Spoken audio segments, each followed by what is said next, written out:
Ito yung mga cards na nagsasabi na nagiging manhid ka na or ayaw mo nang makinig sa toxic na person or sitwasyon.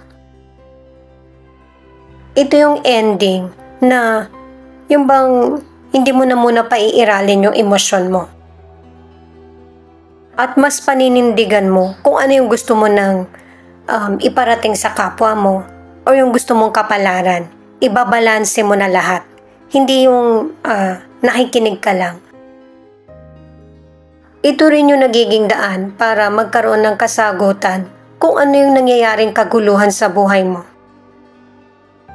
Simula nung nakapagdesisyon ka, ito yung napansin mo. May mga pagbabago, nakakasunod ka.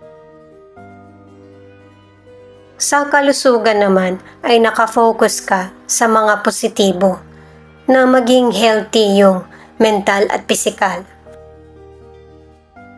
At kung ang ilan naman ay meron kang problema or stress ka, huwag mong hayaan na yung mga bisyo mo ang umiral sa iyo.